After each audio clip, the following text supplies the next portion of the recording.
Ada masalahmu, jangan kau curhat di Facebook. Sekarang perempuan akhir zaman ada masalahnya langsung update status. Teganian kau. Tidak kusangka kau begitu. Keren. Kenapa berdoa di Facebook? Sibuknya itu Tuhan mau baca Facebookmu. Ya ketawa anak muda, serius ini. Assalamualaikum warahmatullahi wabarakatuh. Waalaikumsalam warahmatullahi. Alhamdulillahi rabbil alamin. Wabihi nasta'inu ala umurid dunya waddin. Ashhadu an la ilaha illallah wa ashhadu anna Muhammadan abduhu wa rasuluh.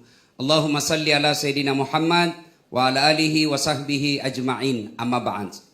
Ma'asyiral muslimin muslimat, Bapak Ibu saudara-saudara sekalian, teristimewa yang kita hormati, Bapak Wakil Gubernur Provinsi Kalimantan Timur, Bapak Haji Adi Dharma beserta istri, kemudian spesial pengantin kita malam ini, pengantin baru. Sesungguhnya ceramah yang paling saya tidak senang adalah nasihat perkawinan. Kenapa? Karena setiap saya lihat pengantin baru, saya selalu mau pengantin baru. Dan kami muliakan juga Bapak Dr. Andes, Bapak Haji Farid Wajdi, yang insya Allah dimuliakan dan dirahmati oleh Allah Subhanahu wa Ta'ala. Kita to the point saja ini. Nasihat pernikahan, bukan nasihat dasat latif, tapi nasihatnya agama buat Dina dengan Dedi. Pertama, menikah luruskan niat. Ini dulu yang pertama. Biasanya anak muda menikah itu membayangkan tempat tidur. Kalau tempat tidur yang kau bayangkan menikah, maka siap-siap kau kecewa. Kenapa? Tidak lama enaknya itu. Mana buktinya? Selesai menikah cuma dibilang bulan madu, tidak dibilang tahun madu. Pendek saja. Maka ketika niatmu salah, maka kau tidak akan mendapat kebahagiaan sampai akhir pernikahanmu. Kata Nabi, nikahilah seseorang karena 4 hal. 1, karena kecantikannya. Nah ini yang jomblo-jomblo fisabilillah. Ya? Nikahi seseorang karena kecantikannya. Kenapa penting? Ini kecantikan penting sebab apa? Dia hampir 24 jam di depan kita. Baru bangun, ada lagi di depan kita. Selesai makan, dia lagi di depan kita. Pulang kantor, ada lagi di depan kita. Mau tidur, dia lagi. Jadi kalau jelek, pasti cepat ganti casing. Cantik penting.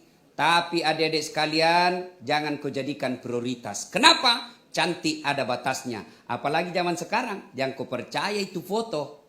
Ada 360 bos. Oh cantiknya mukanya putih, lehernya hitam. Bisa diedit. Maka banyak kasus-kasus kita baca di medsos. Waktu pacarannya di medsos, cantik-cantik, cakep-cakep fotonya. Begitu ketemuan, hancur mukanya. Maka jangan percaya. Penting cantik tapi tidak boleh prioritas. Kenapa? Cantik ada batasnya. Sekarang Dina, Dedi, ya cantik dan masih mulus-mulus. Tapi usiamu nanti 71 tahun, berhenti kok cantik. Yang kedua, kata Nabi, nikahilah dia karena keturunannya. Penting ini lihat keturunannya, tapi tidak boleh menjadi prioritas. Kenapa? Ada orang bapaknya Nabi, anaknya pengkhianat.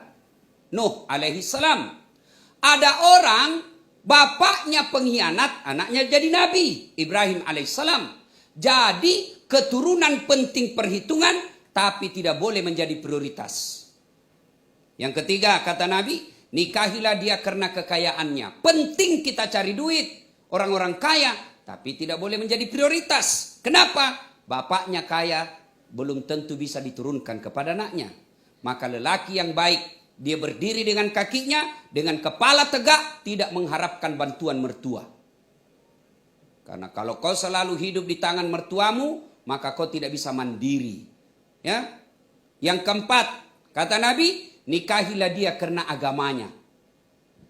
Mahasiswa saya di Unhas bilang, kenapa agama nomor 4 Ustaz? Mestinya nomor 1. Jangan salah. Agama nomor 4 tapi tidak titik di situ, koma. Kata Nabi, utamakan agamanya karena dengan agama kau dapat 4-4-nya. Mencari perempuan atau laki-laki yang cakep, yang cantik, anak orang kaya, keturunan baik-baik, agamanya bagus, hafal Quran. 100 perempuan belum tentu ada satu. Ada cantik mukanya, hancur akhlaknya. Ada lagi bagus mukanya, bapaknya lagi baik-baik, anaknya lagi hancur mukanya. Ada barangkali bagus agamanya, tapi miskin lagi. Maka mencari keempat-empatnya, dialah cantik, keturunan baik-baik, agamanya bagus. Kalau ada di Samarinda, tunjukkan saya juga masih mau. Maka kata Nabi, utamakan agamanya. Dia miskin, tapi akhlaknya baik, maka dia memperkaya dirinya dengan akhlak.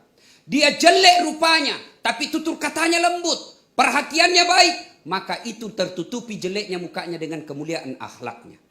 Yang paling sial, sudah miskin, jelek mukanya, keturunan hancur, besut lagi mukanya, astagfirullah. Tentu tidak seperti itu. Nah ini ya, luruskan niat. Yang kedua, nasihat buat kita semua ini. Setelah menikah, jangan kau pikir tidak ada masalah. Ini setelah menikah baru kau dapat masalah yang sebenarnya. Waktu masih pacaran semua indah-indah, semua enak-enak. Hati-hati sayang, ada batu di depanmu. Hati-hati sayang. Itu waktu kau pacaran. Mau tidur, kirim bunga-bunga. Melalui apa? WhatsApp. Salam sayang selalu. Itu waktu pacaran. Sekali sudah tidur, ngantuk di sikutnya kau. Jatuh stimun, dia bilang, di mana kau simpan matamu dong? Itu. Maka akan muncul semua aslinya.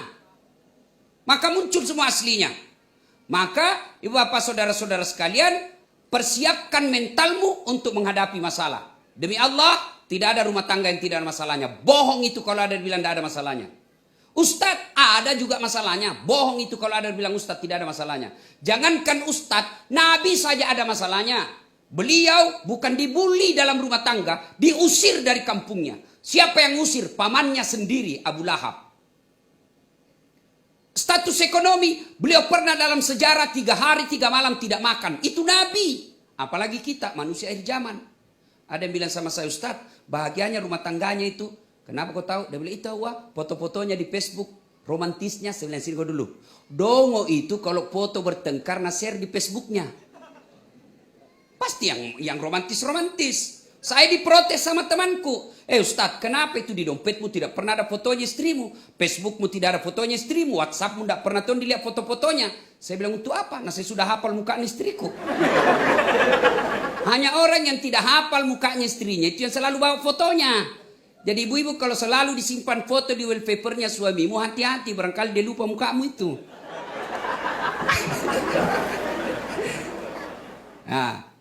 Akan ada masalah. Maka ketika ada masalah, tidak ada pilihan lain. Allah cuma minta 2 resep. Dedi, Dina, 2 resep ketika ada masalah. Ista'inu bisabri wassalah. Sabar kok, perbaiki salatmu, saya yang selesaikan masalah rumah tanggamu. Itu. Ya. Coba lihat yang namanya rumah tangga. Dedi, apa dulu masalahnya sebelum menikahi Dina? Mau diterima lamaran. Sudah terima lamaran, selesai masalah? Tidak, baru ngurus pengantin. Kalau orang Bugis, terima lamaran. Sudah terima lamaran, uang panaiknya. Uang panaik. Sudah bayar uang panaik, selesai masalah, menentukan lagi gedung. Sudah menikah, selesai masalah? Tidak, apalagi mau punya rumah sendiri. Punya rumah sendiri, selesai masalahnya? Tidak, mau punya anak. Sudah punya anak, selesai masalahnya? Tidak, mau 2 pasang, 1 laki-laki, 1 perempuan. Sudah punya anak, mau lagi punya mobil. Dan seterusnya, begitu punya semuanya, langsung jelek lagi nilai istrinya. Itulah manusia, tidak pernah lepas dari masalah.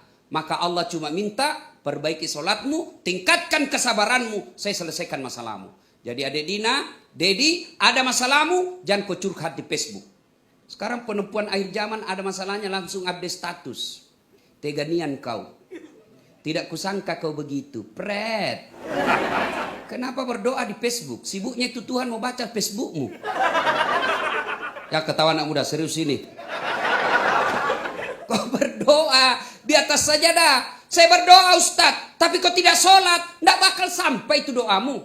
Bagaimana itu sabar? Apakah sabar seorang istri, dia lagi duduk-duduk, bersikir, sholat, langsung ditempelin sama suaminya. Pak, Nabi bilang istrinya, saya sabar bang. Bukan sabar itu, beleng-beleng. Tahu beleng-beleng? Dongo. Tahu dongo? Beleng-beleng.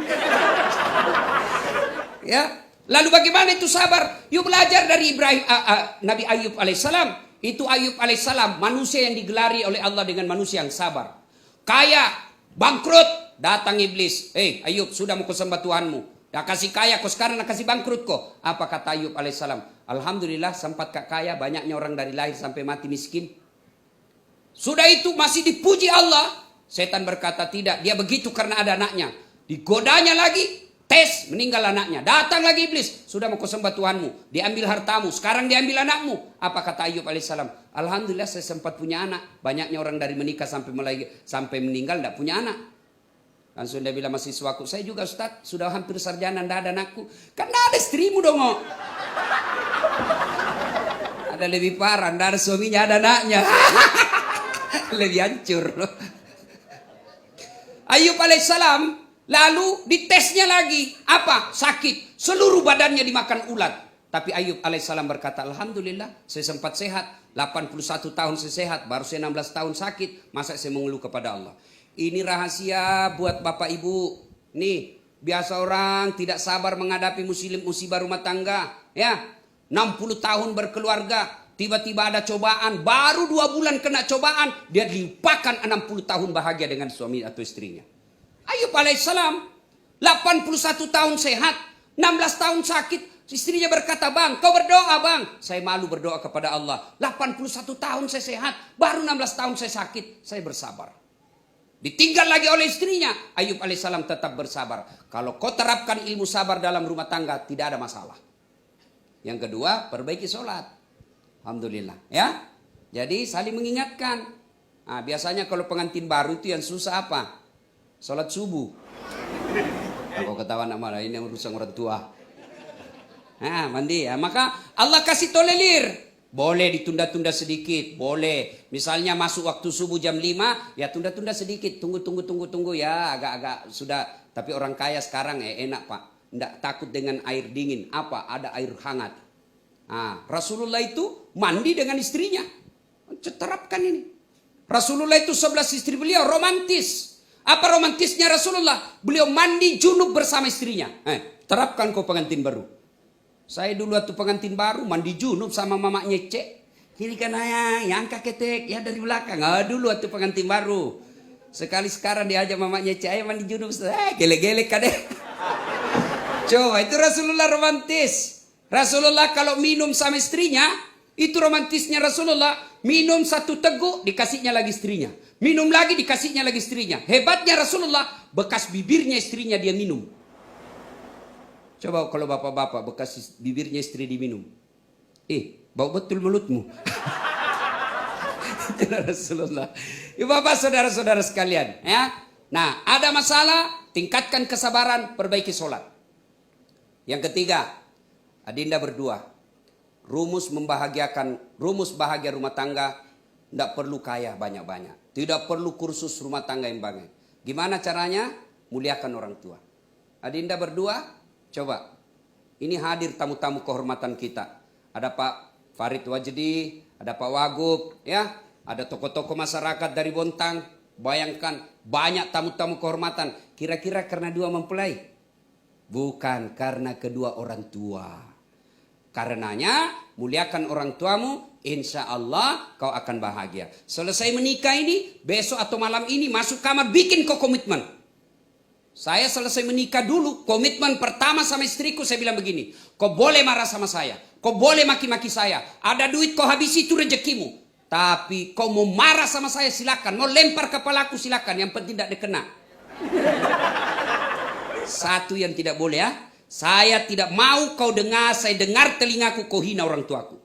Begitu kau hina orang tuaku, kau keluar dari rumah. Tidak ada toleransinya. Itu harus jadi laki-laki begitu. Tidak boleh itu. Istri memaki-maki orang tua kita. Kalau ada rumah tangga bermasalah, periksa bagaimana penghormatanmu sama orang tuamu. Kalau kau tidak muliakan orang tuamu, tidak mungkin Allah bahagiakan rumah tanggamu. Maka selesai menikah bikin komitmen. Laki-laki muliakan orang tuanya istrimu. Istri muliakan orang tuanya suamimu. Jangan sampai jadi suami takut sama istri. Datang orang tuanya dari kampung.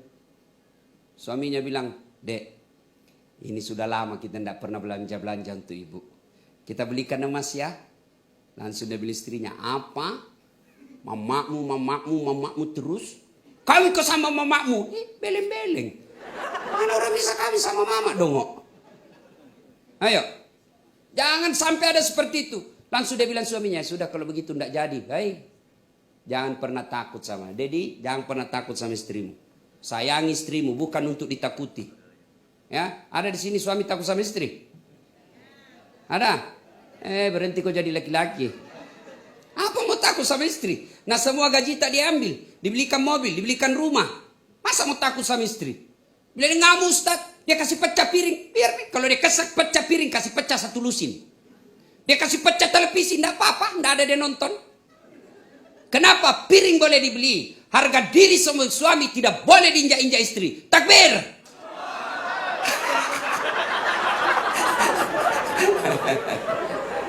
Yuk, jangan pernah mengkhianati orang tuamu. Itu rumus, Dek.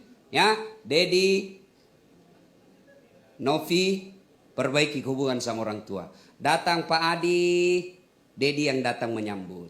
Datang orang tuanya Dedi, Novi yang datang menyambut. Insya Allah. Datang orang tua, "Dek, ini ada duit untuk Bapak." Enggak, Allah tidak lihat duit yang kau kasih. Yang Allah lihat niatmu membahagiakan orang tuamu. Mau 10.000, mau 1 juta, Allah tidak lihat nilainya. Yang Allah lihat niatmu membahagiakan orang tuamu. Sehingga apa? Allah membukakan pintu kebahagiaan rumah tangga. Ada keputusan kau mau ambil, jangan ambil tanpa ridha orang tua. Saya tidak butuh ilmunya, saya sudah cerdas, lebih tinggi sekolahku daripada ibuku. Allah tidak mau melihat di otaknya kita. Yang Allah ingin lihat bagaimana caramu memuliakan orang tua. "Pak, ini ada tanah saya mau beli. Menurut ibu bapak bagaimana pendapatnya?" Minta pendapatnya supaya orang tua merasa, "Oh, anak saya masih memuliakan saya." Tiba-tiba beli tanah, "Pak, ada beli tanah." Pasti orang tua tidak keberatan. Tapi paling dia bilang, "Oh, anakku dia sudah tidak hargai saya." Tak ada lagi tanya-tanya, hilang berkahnya rumah tangga. Birrul walidain. Imma yablughanna indakal kibra ahduhuma aw kilahuma fala taqul lahumā uff wa la tanharhuma wa qul lahumā qawlan karima.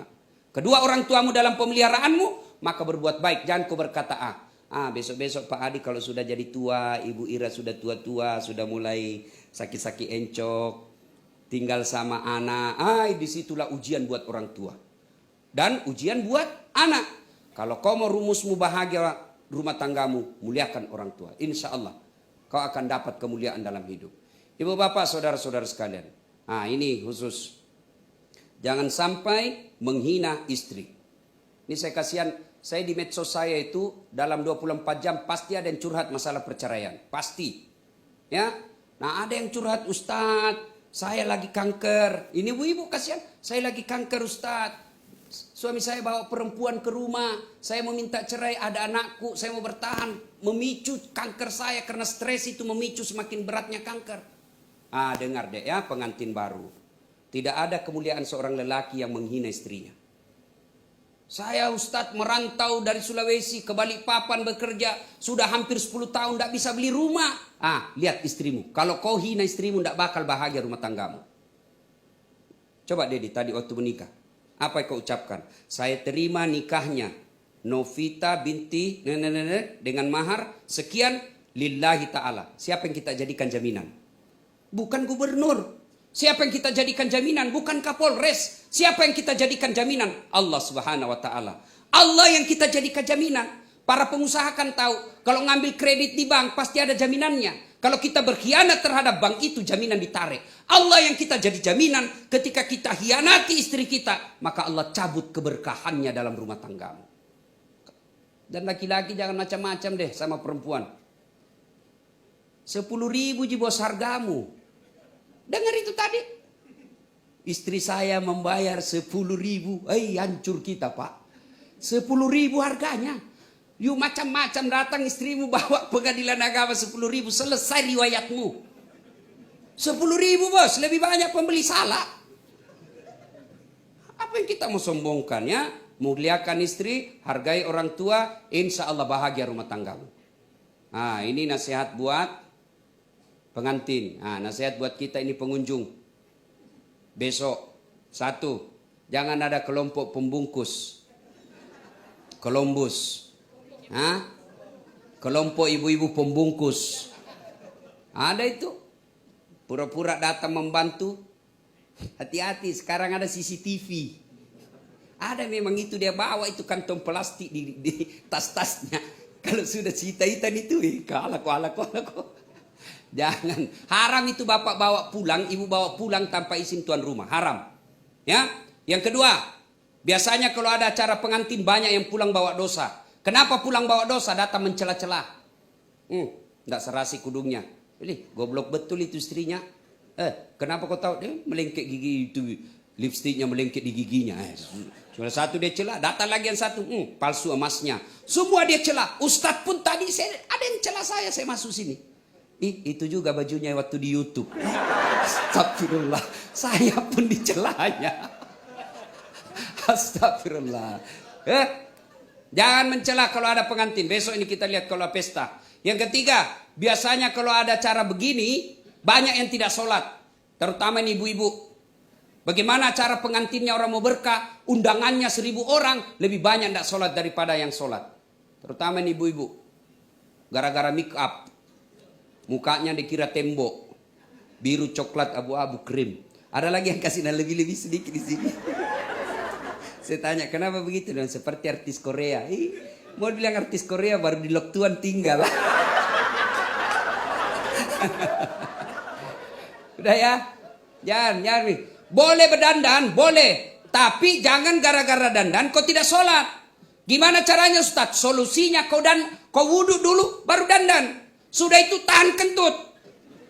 Biar kau sudah wudhu kentut batal. Dia bilang tidak habis Ustaz, sedikit aja keluar. Biar sedikit batal. Bagaimana kalau jabat tangan? Berbeda mazhab. Syafi'i batal kalau jabat tangan. Batal wudhunya. Imam Ahmad selama kau tidak nafsu tidak batal. Maka kalau saya mahasiswaku di UNHAS yang cewek-cewek masih cantik, saya begini saja. Kenapa? Masa Ustadz nafsu? Iya dong, saya manusia. Ayat tidak mengatakan la taqrabus zina illa Ustadz. Jangan dekati zina kecuali Ustadz. Biar Ustadz hancur juga kalau ketemu cewek cantik. Makanya saya kalau cewek-cewek saya begini saja. Kalau ibu-ibu yang sudah usia-usia sakaratil maut, saya jabat tangan lah.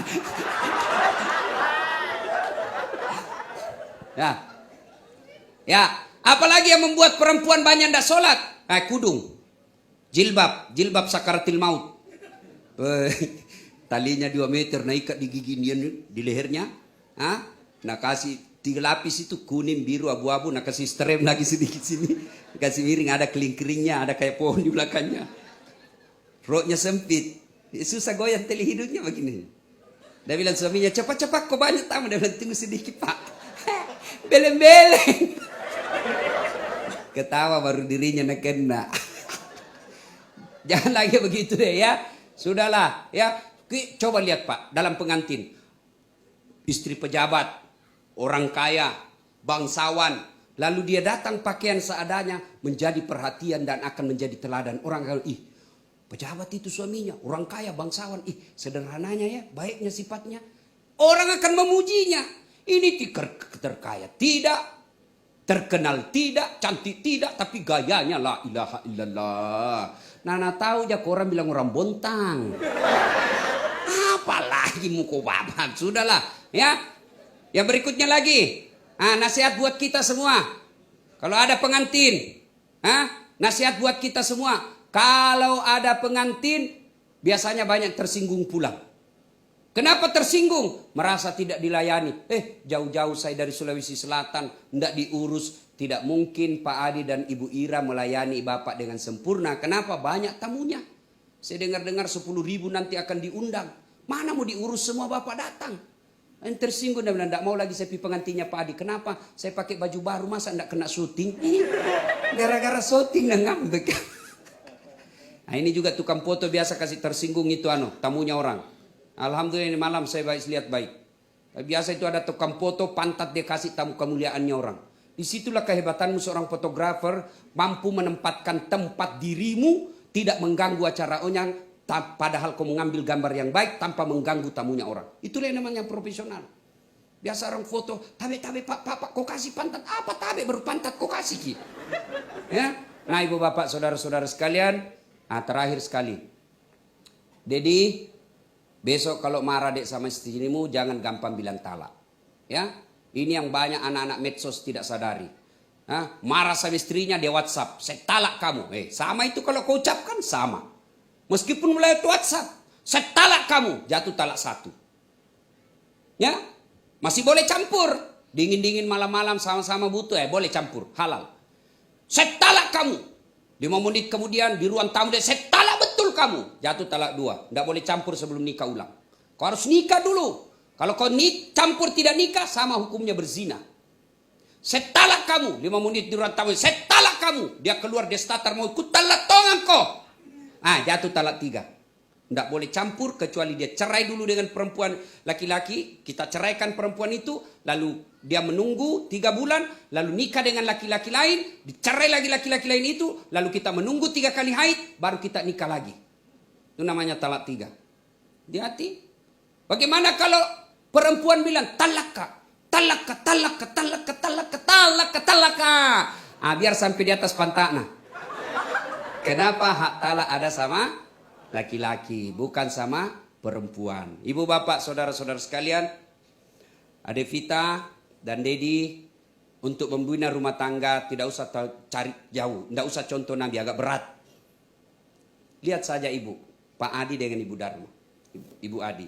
Saya mengenal beliau, pertama kali yang undang saya ke Bontang Pak Adi, Ibu Ira. Sudah lebih 10 tahun saya mengenal beliau. Saya tidak pernah mendengar Ibu Adi kasar sama istri, sama suami. Tidak pernah saya dengar kasar bicara. Pak Adi pun saya mengenal, sudah bertahun-tahun saya kenal, tidak pernah busuk mukanya di depan istrinya. Tapi saya yakin pernah juga bertengkar. Tidak mungkin tidak pernah bertengkar, tapi tidak pernah menampakkan sama orang. Banyak kita biasa bertengkar di depan orang. Biar di depan banyak orang, dia kasih bola matanya sama suaminya. Suaminya minta izin, Bu saya boleh minum kopi?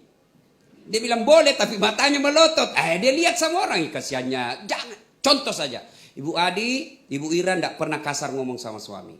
Pak Adi tidak pernah saya dengar memaki istri. Itu aja contoh deh. Ya, Ibu Ira pernah punya suami sebagai wali kota, tapi tidak takabur dan tidak pernah sombong. Tetap mendukung istri dengan sebaik-baiknya. Kalau ini kita jadikan contoh, lalu banyak berdoa, minta pertolongan kepada Allah, saya yakin kalian berdua akan membentuk rumah tangga yang bahagia. InsyaAllah. Demikian, mudah-mudahan ada manfaat. Kalian yang masih jomblo, segeralah menikah. Ya, jangan cari orang sempurna. Yang kau cari adalah niatkan, luruskan niat untuk menikah, menegakkan sunnatullah, menegakkan sunnah Rasulullah, dan menghindari maksiat. Jangan mau kau pacar-pacaran. Ini cewek, motor saja itu 1 tahun dicicil sudah lunas. Kamu dipacari sudah 3 tahun tidak dinikah-nikahi. Ya, segera minta. Kalau dia tidak mau ambil keputusan, kau tidak mau, oke, saya cari laki-laki lain. Jangan salahkan kalau ada laki-laki yang melamar dan bapakku terima. Jangan lama mau dipacar-pacari. Itu laki-laki ketika sudah diminta melamar sudah menghilang. Itu salah satu ciri laki-laki tersebut tidak serius. Terima kasih, lebih dan kurangnya mohon dimaafkan. Nun wal kalami masturun billahi fisabilil haq. Assalamualaikum warahmatullahi wabarakatuh.